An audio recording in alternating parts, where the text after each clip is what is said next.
Sports Club to ask about membership and facilities. First, you have some time to look at questions 1 to 4.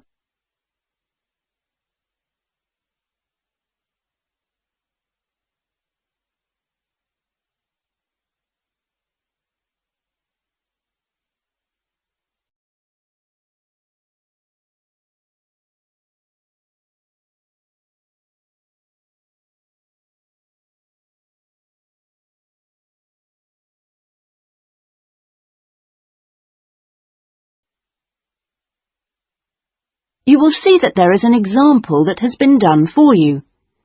On this occasion only, the conversation relating to this will be played first. Good morning. Sorry, it's gone 12. I'll start again. Good afternoon, Kingswell Sports Club. How can I help you? Oh, good afternoon.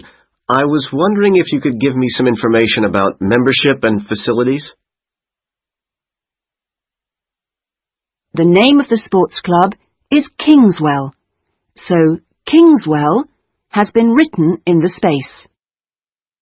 Now we shall begin. You should answer the questions as you listen, because you will not hear the recording a second time. Listen carefully and answer questions 1 to 4. Good morning. Sorry, it's gone 12. I'll start again. Good afternoon, Kingswell Sports Club. How can I help you? Oh, good afternoon. I was wondering if you could give me some information about membership and facilities. Of course. What would you like to know? Do you have tennis courts, for example? No, I'm afraid we don't. We're primarily a golf club. What about football? I heard you had a team. No, I'm sorry. Perhaps you're thinking about Fresham Sports Centre. Oh, right. I know it. I've played badminton there. Have you? They've got a lot of facilities we don't have, and vice versa. We do have a Keep Fit studio, which is very popular with members, and then as well as that, there's swimming, of course. That's good. I like to swim every day. We have a range of classes, too. Do you have judo classes? I'm keen to learn. Well, at the moment, we offer kickboxing. We're planning to add judo and stretch classes soon. We're currently running a range of yoga classes, too. What about relaxing after exercise? I assume you have a restaurant or something?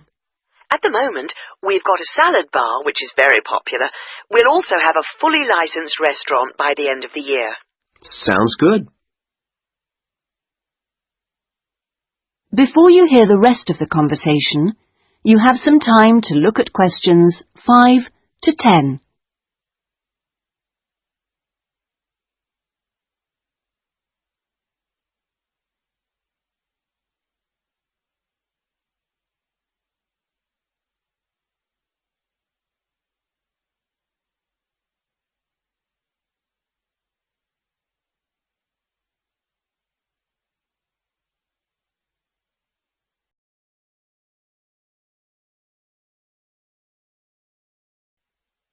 Now listen and answer questions 5 to 10. What kind of membership are you interested in? Not really sure. What are the options? Well, there are 3 different membership schemes. I see. What's the difference? Well, the first one's called Gold, and you can use all the facilities at any time of the day or week. You can also join in as many classes as you like for free. That sounds good. Is it very expensive? Well, you pay a £250 joining fee, and then it's £450. Oh, no, I'm sorry. It's just gone up by £50. Sorry about that. It's now £500 for the annual subscription fee. Right, got that. And what's the next type? Well, that's silver. It's the same as gold, except you have to pay a small fee of £1 per lesson for any you do, and you can only use the centre at certain times. I see. So when exactly? You can only use the facilities between 10 a.m. and 4:30 p.m. So I couldn't use the pool at 8 in the morning or evening then? That's right. Okay, and the price for that? Is the joining fee the same as for gold? Actually, it's slightly less than the £250. It's £225. But the annual fee is only £300. Does that sound more like what you want? Well, it's still rather more expensive than I thought. I'm a student here in England, and I'm only here for 6 months. Ah, then the bronze scheme would probably suit you best. How is that different? Well, some of the facilities have restricted use. And do I have to pay for classes? Yes, it's £3 for each class you join. I see. And what are the hours then? Between 10:30 and 3:30 weekdays only, and you pay a £50 joining fee. The annual fee is £180. It works out at £15 a month, so that would be quite a lot cheaper. Oh, that should be all right. I could come in my free periods. What do I have to do if I want to join? Well, we book you in for an assessment with an instructor who will show you how to use all the equipment. If you want to organise a trial session and look around the centre, you'll need to speak to David Kinchley. Could you spell that, please? Yes, David, K-Y-N-C-H-L-E-Y. I'll give you his direct line number. It's 0458 95311. Thanks. Thank you for calling Kingswell Sports Club. That is the end of section 1. You now have half a minute to check your answers.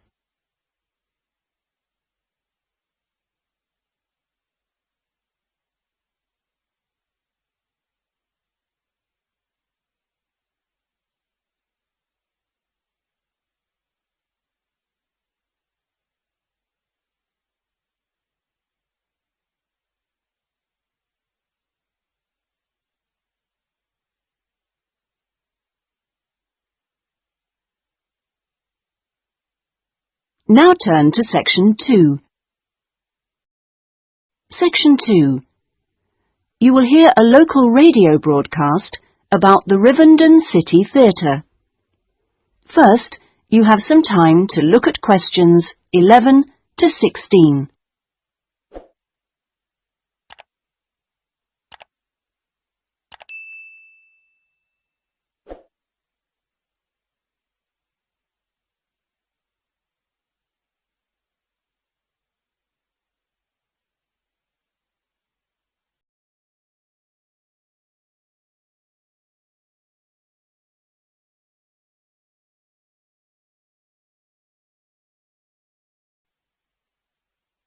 Now listen carefully and answer questions 11 to 16.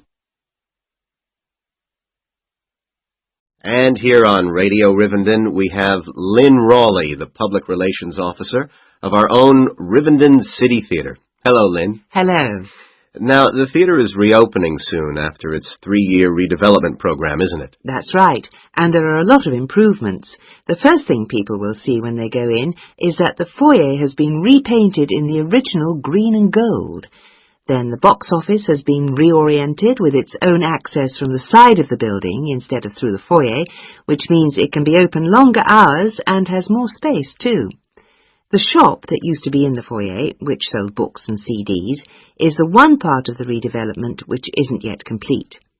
The plan is to find new premises for it near the theatre, and we've had difficulty finding somewhere suitable. We hope to reopen the shop in the next few months. Will audiences find any difference in the auditorium? Yes, we've increased the legroom between the rows. This means that there are now fewer seats, but we're sure audiences will be much happier. And we've installed air conditioning so it won't get so hot and stuffy. We already had a few seats which were suitable for wheelchair users, and now there are twice as many, which we hope will meet demand. Something else that will benefit audiences is the new lifts. The two we used to have were very small and slow. They've now gone, and we've got much more efficient ones. Anything for the performers? Yes, we've made a number of improvements backstage. The small dark dressing rooms we used to have been converted into 2 large airy rooms, so they're much more comfortable now. And the state-of-the-art electronic sound and lighting systems have been installed. Before you hear the rest of the talk, you have some time to look at questions 17 to 20.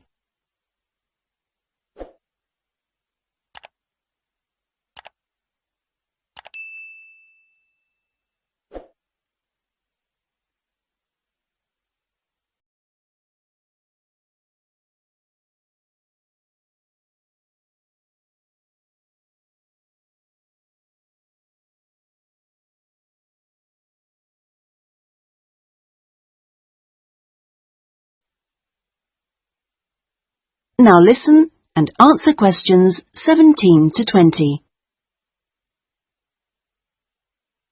Okay, so what's the first play that audiences can see when the theatre reopens? We've got a very exciting production of Peter Shaffer's Royal Hunt of the Sun, which is currently touring the country. That starts on October the 13th and runs till the 19th. We're experimenting a bit with the time the curtain goes up.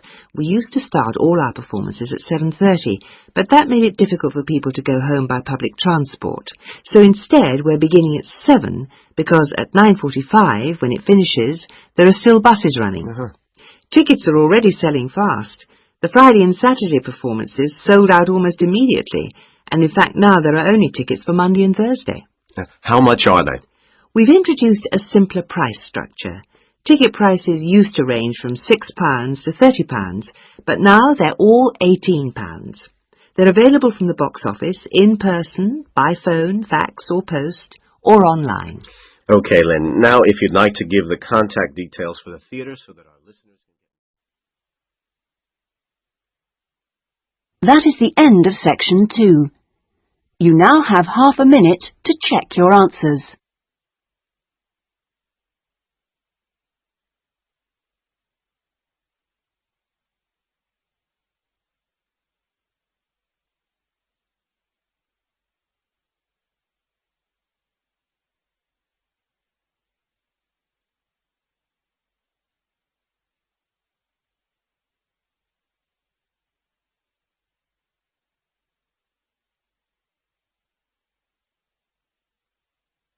Now turn to section 3. Section 3. You will hear a man inquiring about college courses. First, you have some time to look at questions 21 to 25.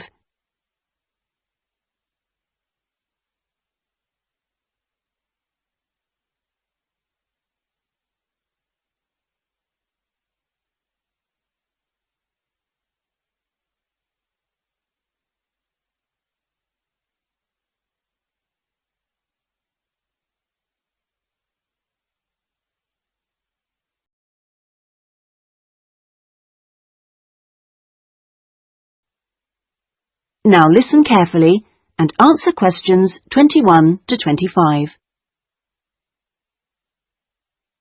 Hi, can I help you?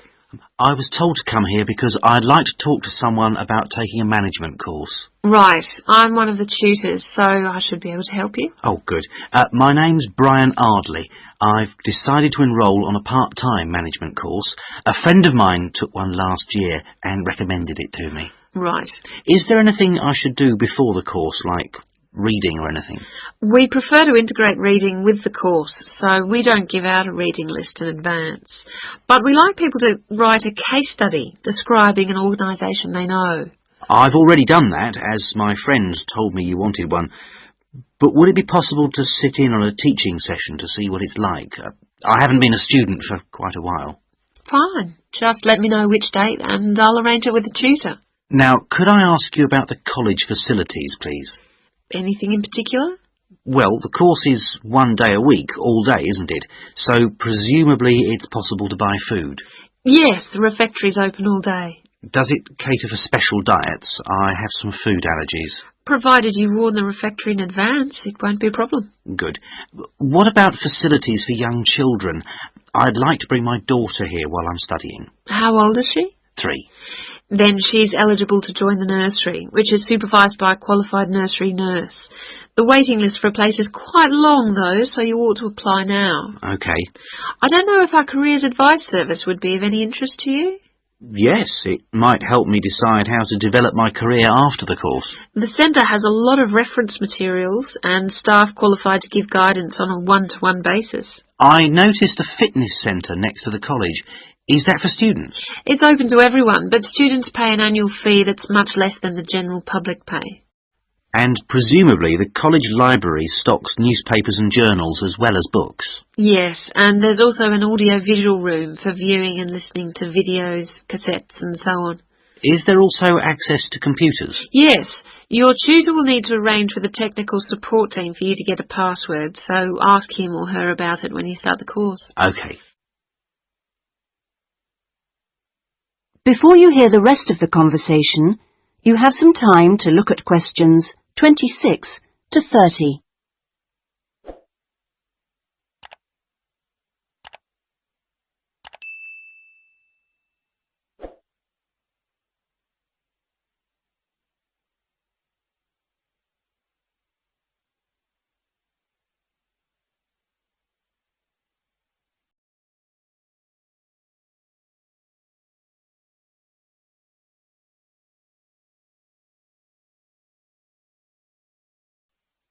Now listen and answer questions 26 to 30.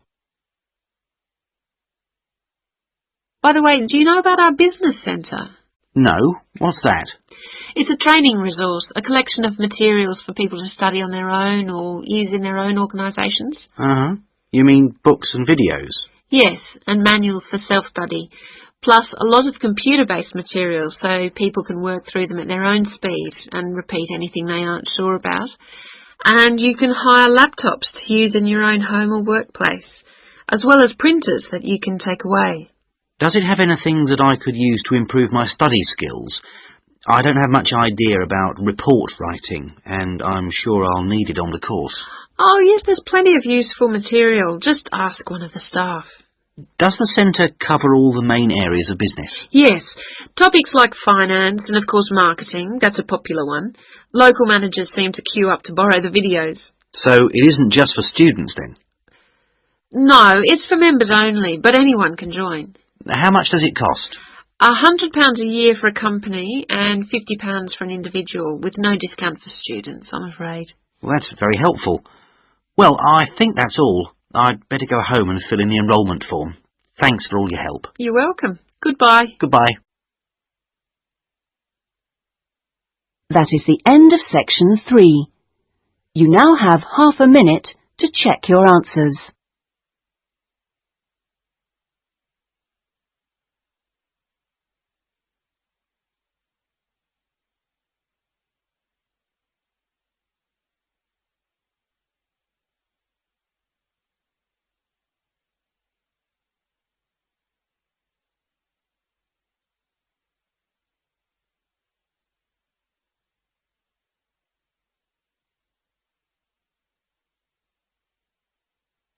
Now turn to section 4. Section 4. You will hear a talk on a social history of the East End of London. First, you have some time to look at questions 31 to 40.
Now listen carefully and answer questions 31 to 40. In the last few weeks, we've been looking at various aspects of the social history of London, and this morning we're continuing with a look at life in the area called the East End. I'll start with a brief history of the district, and then focus on life in the first half of the 20th century. Back in the 1st to the 4th centuries AD, when the Romans controlled England, London grew into a town of 45,000 people, and what's now the East End, the area by the River Thames and along the road heading north-east from London to the coast, consisted of farmland with crops and livestock, which helped to feed that population.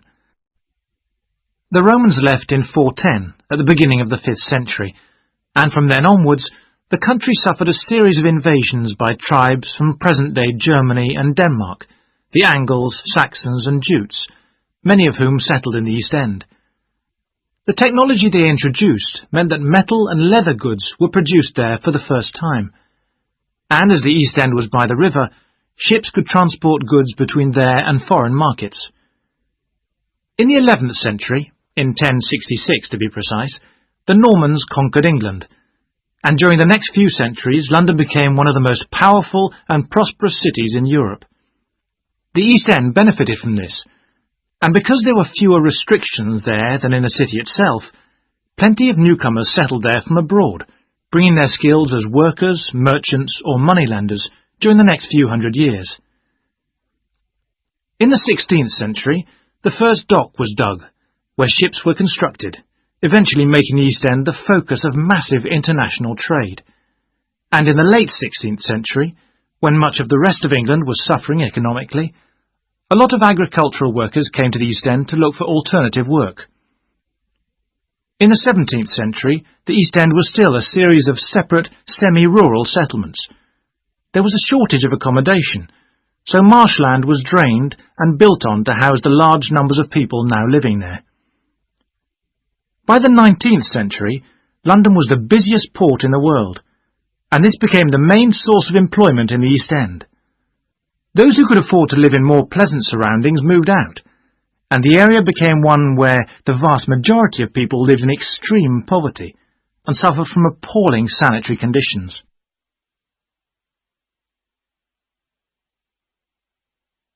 That brief outline takes us to the beginning of the 20th century. And now we'll turn to housing. At the beginning of the century, living conditions for the majority of working people in East London were very basic indeed. Houses were crowded closely together, and usually very badly built, because there was no regulation. But the poor and needy were attracted by the possibility of work, and they had to be housed. It was the availability rather than the condition of the housing that was the major concern for tenants and landlords alike. Few houses had electricity at this time, so other sources of power were used, like coal for the fires which heated perhaps just one room. Of course, the smoke from these contributed a great deal to the air pollution for which London used to be famous. A tiny, damp, unhealthy house like this might well be occupied by 2 full families, possibly including several children, grandparents, aunts and uncles. Now, before I go on to health implications of this way of life, I'll say something about food and nutrition. That is the end of section 4. You now have half a minute to check your answers.